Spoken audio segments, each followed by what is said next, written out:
It's like rain on your wedding day. It's like free advice That I just didn't take on the 'cause last I tried episode. Tried to tell him ET3, and who'd you pick? Prado. Oh, man. Shoot. Fastest qualifier by a lot. Okay, by a whole second. Not a tenth.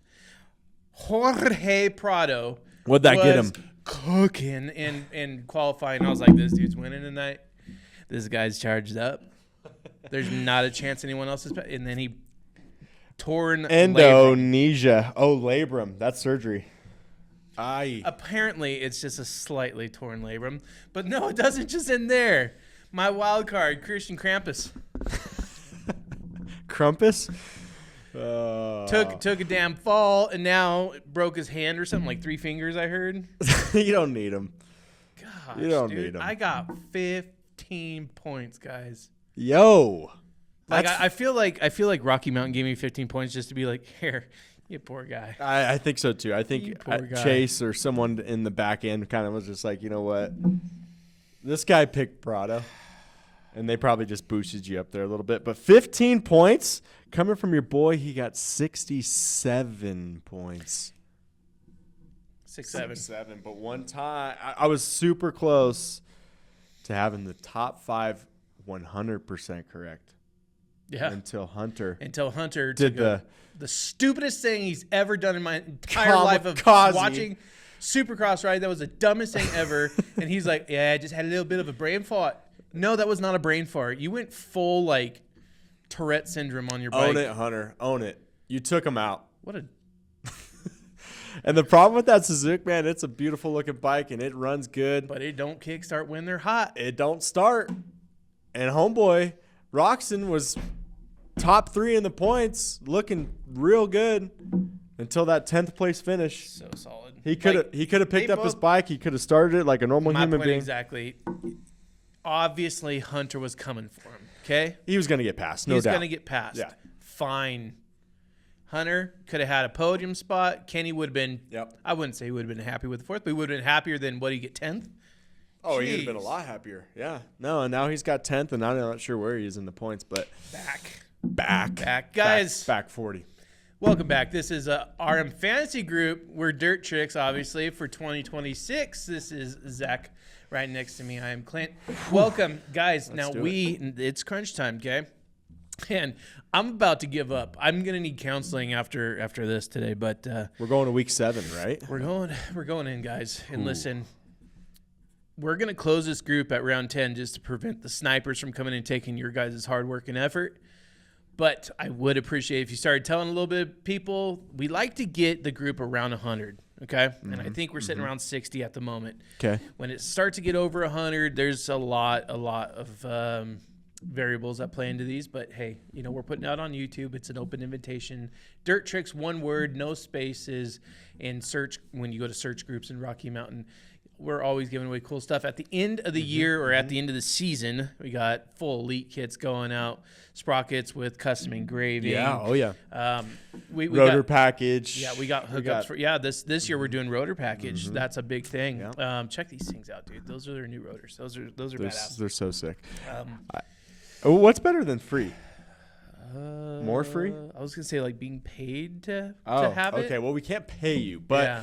RM Fantasy is already giving you guys so many cool things. You can see us. We're obviously a sponsor of RM Fantasy. Shout out to those guys. You'll win our stuff in the big scheme of things, but you'll also win with us. So why not? It's free to sign up. You get to hear us banter back and forth. A couple of never has-beens, a couple never was. But we have some fun, and we talk some smack. So appreciate you guys being here.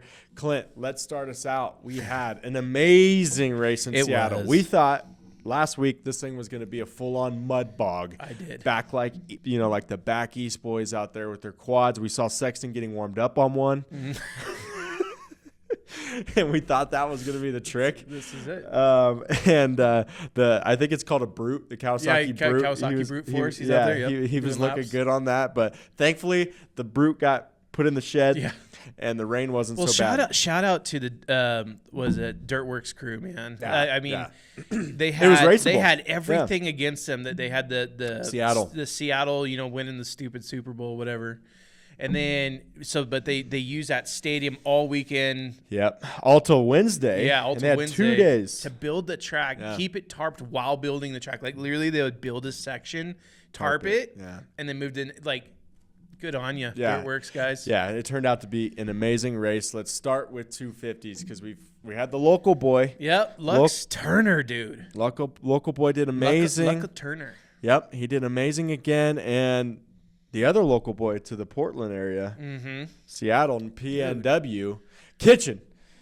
He had it this time. Well, I don't know if he had it, but he had something more than he's had all year. Take me through it. What did you think? What did you think? You watched it. Going down. And you guys, I hope a lot of you guys can supersize with this, but I was sitting behind a couple that were just Deegan haters. Okay. I'm not gonna. I was at a race. Okay, I was at a local race, and we were watching it on. Some people really hate him. And dude, these they're elderly people. Yeah. I hate him. I hate him so much. He reminds me of, and she even said like he's the Donald Trump of Supercross. I'm like, dude, come on. It's a kid literally doing like. Jeez Louise. We're getting political? Oh, yeah. No, she was. Just no one engaged her, which I love too. Like, everyone's like, Good. But all right. Listen, I said out loud, I was like, Deegan's just playing with his food. And that's what it seemed like to me watching Kitchen and Deegan play. Like, Deegan was like, oh, shoot, look who showed up. He kept kind of doing the check my six. Let him pass him in a section. and then he grabbed him back, and then all of a sudden he's stopping him up high, not necessarily trying to take him out, but brake checking him for sure, like trying to get in his helmet a little bit. And that's exactly where he lives. Yeah, I mean, it was great racing. It made it way more thrilling than the 250 class has given us this whole year. Yeah. That West Coast was a boring sleep fest. So thankfully we had a little excitement, and it was great. It was back and forth. Deegan did his antics in a couple scenarios where you're like, okay. And Kitchen really didn't play to it. I think it's because he knew. Yeah. At the end of the day, Kitchen's like, to me, even watching that race, he didn't have what Deegan has. The guy, like Clint's saying, he's looking back. He's, like he's here today. Cool. Let's go try it out. Yeah, let's go do it. I don't know. I did have a take on it, and I wanted to get your opinion on it. Let's go. The racing was the racing. Deegan ultimately ended up winning. Now there's a break.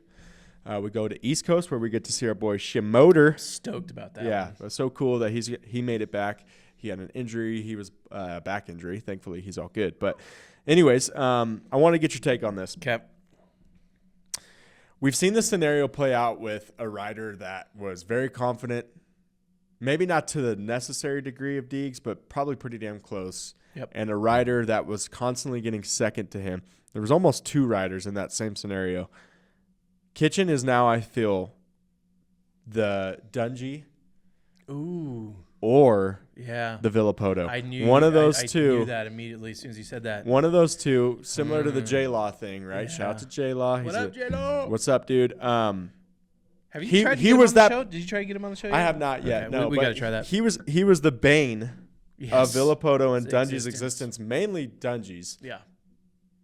Could Kitchen take what he's learning from the 250 class and be the more consistent 450 rider? I'll take it first. I'll say, hey, if he's able to learn these things and not get rattled as much, right? Like when the back and forth and not, going down. I think that was more of a growing point for Kitchen than anything. He didn't go down. Absolutely. He didn't push too hard. You tuck a front, similar to someone else on a Cowie.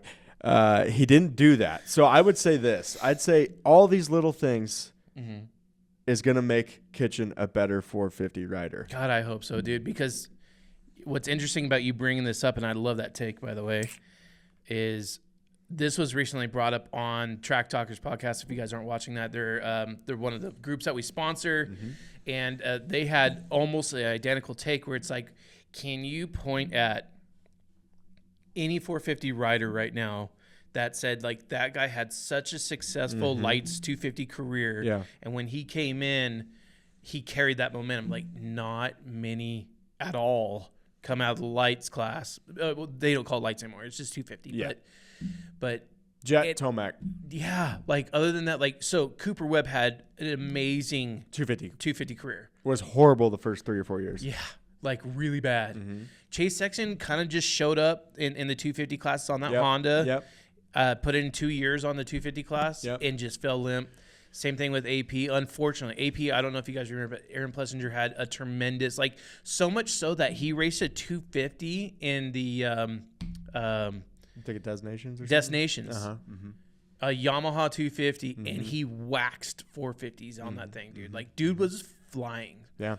But it's like, it's very rare that we have some guy carry their speed over. So with Kitchen, like he's saying, it might, you know, my brain automatically goes to like, you know, the taller riders and stuff like that because Kitchen is a bit taller than Deegan. But yeah, and I think too the other element to it is who's going to have the most pressure probably out of any rider that we've seen in a long time. I can't even imagine Stewart maybe coming from the 125, the lights, or the 250 into the 450. Who has the most pressure ever?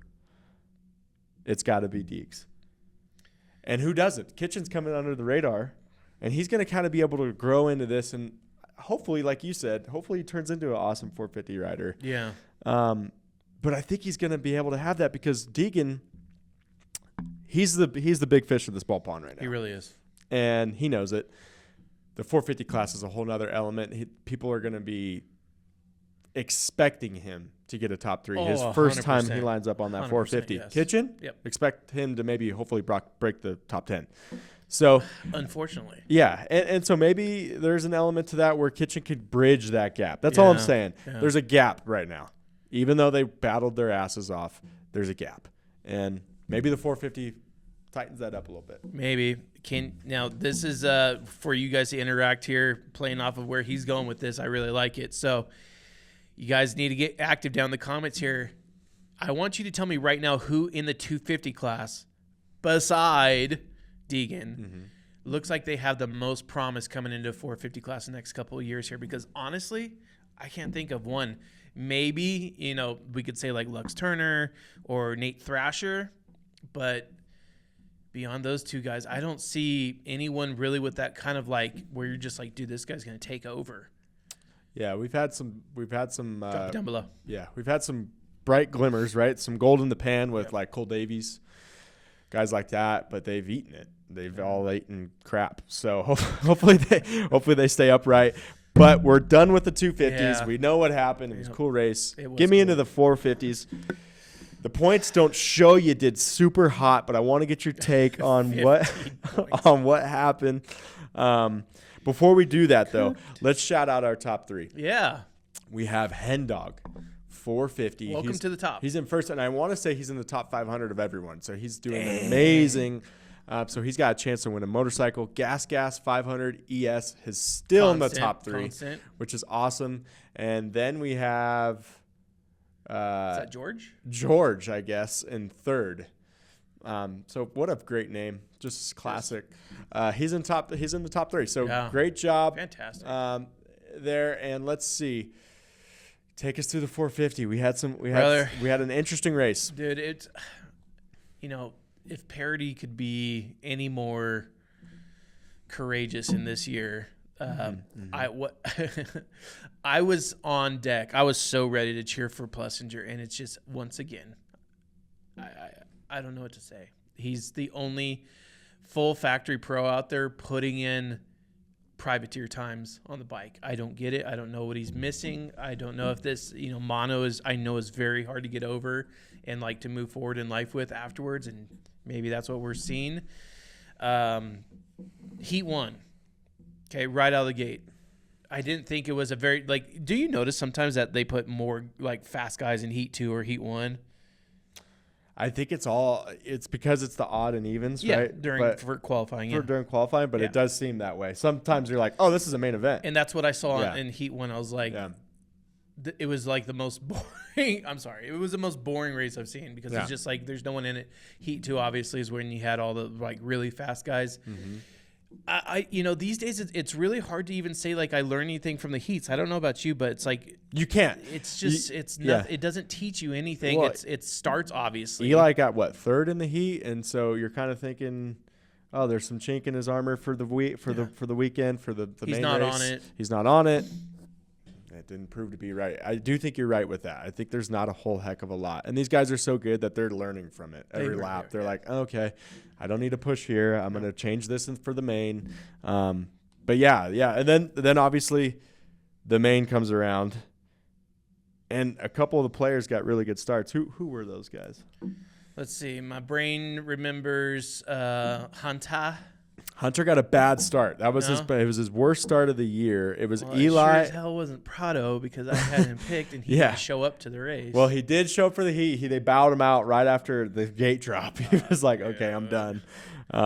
Which is scary. I mean, dude, if you're running around with a bum wing on a supercross track, it's probably best. But I know Cooper Webb got a good start. I was actually blown away because he traditionally does not get good starts. Eli Tomac. Yep.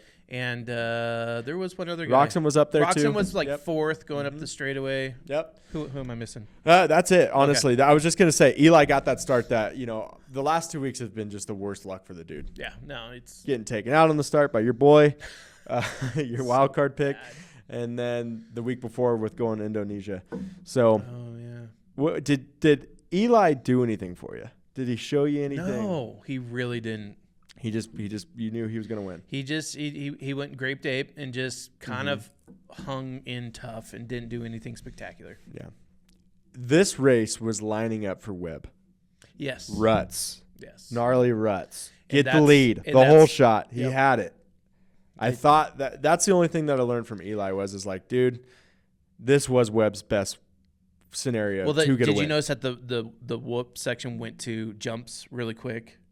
Yeah. Like really quick in the main. Yep. And that's where Webb was saying he was losing a lot of time, was in the whoop section. And I think for the most part, he just – it was – like I said, this was his best shot to get a win, and he didn't do it. Eli tracked him down and got the dub. Hunted him too. Yeah. He hunted him. Kind of like how Hunter hunted Roxon. Oh, my God. Took him down like a gazelle. The Serengeti. But I mean, just talk to me. What happened?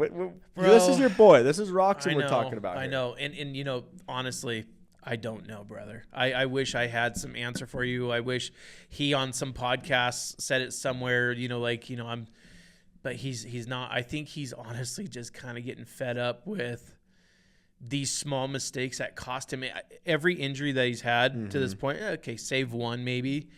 But has always been when tangling up with other riders. Yeah. And I think he's like so getting over this. But the only thing you can do about that is to get a better start and get out front like he has done before and just stay clear of all the dusty air behind you. I thought he rode a great race. He obviously didn't have the speed that Tomac and Webb had. Yeah. You got to take a lot of risks. Yeah. And he was kind of just cool with being 3rd or 4th. Yeah. Right? He was kind of in that position. Hunter was the fastest guy on the track for the last quarter of the race. Right. Hunter just did a dumb move. Yeah, just a bonehead move. Can we bring him in here for a second? Yeah, bring Hunter in. Talk to him because this is your boy. You're talking about family that you're talking about here. You got Jet. Hunter, listen. Okay, I know you're the new guy, Australia. You got something to prove. Maybe there's a little bit of hate between Australia and Germany. I don't know, but whatever you guys got going on right now, you need to squash it. Yeah. Because what you did, jumping into that Suzuki, reminded me a lot of a certain 250 class race with Christian Craig and Vince Friese. Do you remember that one? I don't. That's Vince Friese cleaned out Christian Craig at Cardinal Stadium in the first big sand turn. Sand. Wiped him out so hard. Sand. Do you really want to be Friese? Is that who you want to be when you grow up? It's kind of turned into it. Get out of here. Listen. We put this behind us. We move forward. East Coast now. I'm all about it. What can you tell me about East Coast that we just need to know? What is? I'm going to tell you one thing we need to know. and I hate to keep harping on this guy, but, bro, we need to talk about it before we get into our picks. Okay. Arlington is next. We're going somewhat middle of the country. East Coast. What's Sexton doing? When Kawasaki shredded his bike, threw it inside the shredder. Put that on there. Yeah, no. We got good film of that, actually. Yeah, we set up cameras for it. But they built him a backup bike because they put him out there, but it wasn't even worth it. They should have just kept him off. Like, how do you – there's no one behind you. There's no one really in front of you. You're 20 seconds behind the leader, kind of just running your own race. How do you tuck the front?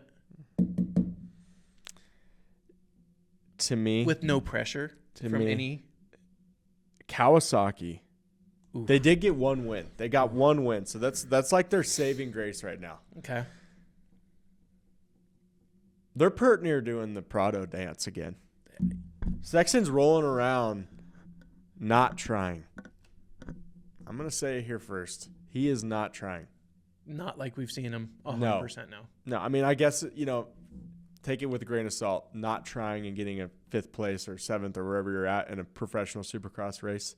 Obviously, he's trying. But what I'm saying is the dude is not willing to push to even break the top 5. He got a gift from God that Hunter turned into a missile and took 2 of the guys out, and he just lucked into a 5th.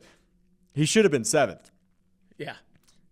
What is that? I don't know. So he's probably one of the top paid.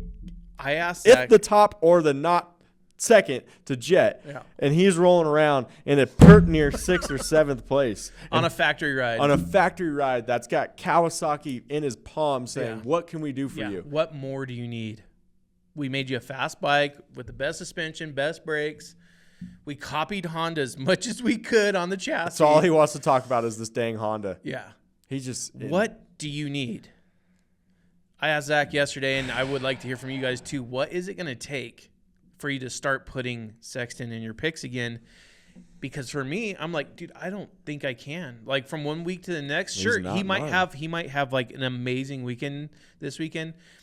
Get a whole shot that he's never got before. He gets ahead of the field and runs away, but you cannot rely on that week to week to week. He's so inconsistent. It's ridiculous. I think it's such a mental thing right now 100. Because you have a guy in ET3 that picked up where you left off, Sexton. He grabbed your bike. Literally grabbed your bike. They flew that Sun Gun. It's like an ex-girlfriend. Yeah. They flew that guy to Sun Gun, Cortez, Colorado. Ian's on the side of the track. Tomac rides that thing for the first time and says, "I can win on this bike." Yep. While you have Sexton put a cable clutch on it, I'll win. Putting a dual fan on the shock to try to get that thing cooled out. Eli's saying, "I'll win on that thing." And what's he done? He's won half of the races we've raced this year. He's the man. He's the guy to beat this year. And Sexton's over there trying to pull back RC vibes, bro. You ain't even close to RC. Take the 4 off. Take it off. Take it off, man. Turn into a 14. Oh, that's rough. Take the 4 off. Take Chase. it off. You don't deserve that. It's not looking good, dude. I'm telling you. I'm sorry. Okay, so if you had to give him a number, which one would you give it? If we're assigning numbers to Chase Sexton right now, every number 444, just triple digits. You get him in the triple digits, dude. Like, wow. I was gonna put 800, but Alessi? Yeah. Well, I'm sorry to bag on it. I'm sorry to bag on him, but dude, I'm telling you right now, it is so blaringly obvious. If Eli had been on the KTM for the last 3, 4, 5, whatever you want to call it, years, yep, he is knocking on the door of this year to be MC's king of Supercross. He is at 57 wins right now. That's so good. 57. If Jet is healthy for the next 8 years, he could pray for that. Right. And he's gotten hurt last 2 Supercross seasons. So, bro, as a fan of the sport, I hate to see it. Huge fan of the sport. As I hate to see it because I wish we could have saw Eli on this bike earlier. He said that to me yesterday, and you know what? There's so much truth behind it. If you put Eli on this bike 4 years ago, I think you would have records broken. I think he would be. I would bet he would be already retired. Yeah, he's probably got a couple new trophies on the mantle, right? Yep. And just says, you know what, I'm over it. Soaking it up with a hot tub. For sure. Soulmate. I don't know. I'm sorry to bring that into you guys, but that's just where I'm at. Let's get into the picks now. Start me off, Clint. I don't want to. We need you to I suck so bad. I need you to add a 1 to that, and you need 115 points this week. Let's all give him a round of applause because that's where he's going for. Guys, I don't know if I have it in me. This is so demoralizing. Don't give me that kitchen attitude or Sexton. I need you that Deegs attitude. That whole Kawasaki tent over there right now, they're just struggling with. They had some light. They had some light in the 250s, but okay. So let's hear it. Who do you got? Eli Tomac for the W. Wow. Okay. So I'm putting it up there. Eli. Okay. Good job winning this weekend. Perfect. Hunter second. Perfect. Solid. We're looking the same so far. My jaw is chattering though for this third pick. I don't think you can pick who you want to. I want to pick who I want to. Don't do it. I need you to get points. I'm just gonna write these two numbers down. 94. That's 94. the one I didn't want you to I pick. know. That's the one I didn't want you to pick. Ken Rock's in third. Wow. That's where you lost me, but you know what? Okay. I'm scribbling out 94. Okay. And we're going to put the number 1 plate there. There you go. Okay. Okay, now we're all the same. Oh, shoot. KR 94 for 4. There you go. Now we're all the same. Oh, my goodness. 5. Wow, P5. I got to think about this for a second, but not too long because I'm trying to be quick here. Justin Cooper, 32. We're identical. Really? We're identical. And what's wild card this weekend? 13? Yeah. And we've had a couple fallen soldiers out. No more Prado. No more Craig. So that's two less people. There's my pick for 13. Ferrandis? 14. Yep. Yeah, I feel like he's going to do better with these. Probably. Okay. But, hey, we'll keep him there because we're identical up until that point. We had Eli, Hunter, Webb, Roxon, Cooper. Okay. No Sexton. Figure it out. Did we just become best friends? We did. Okay. Here we go. Here's the only difference, though. 13. So if I suck this week, I suck. it's mutual. That's fine. All right. Masterpool. Yeah, he did good. He was actually in, I believe, 15th. Yeah, so those two spots, that puts him right there. He just needs to do it. And so Texas is his backyard, right? Bro, this is his hometown. So he knows that. He's on the DT. He's going to be coming off that line quick with the speed. Yeah. Yeah, no, he's going to be okay. So I got 13. I'm going to leave Ferrandis there in that 14, P4, P13, excuse me. Yeah. So, guys, what a awesome season it's already been. Yes. The parody has been amazing. Seriously. Let's see what happens. We got hometown Texas coming in. They say everything is bigger in Texas. We're going to find out. Well, we sure are, guys. Thank you so much for joining us today. It's cool hanging out with you. And we got some weather outside. We got snow out here, so it's fun to be bench racing. So thank you, guys. Stay tuned. And next week, we get to give away some free swag. That's right. Stay tuned, guys. Appreciate you.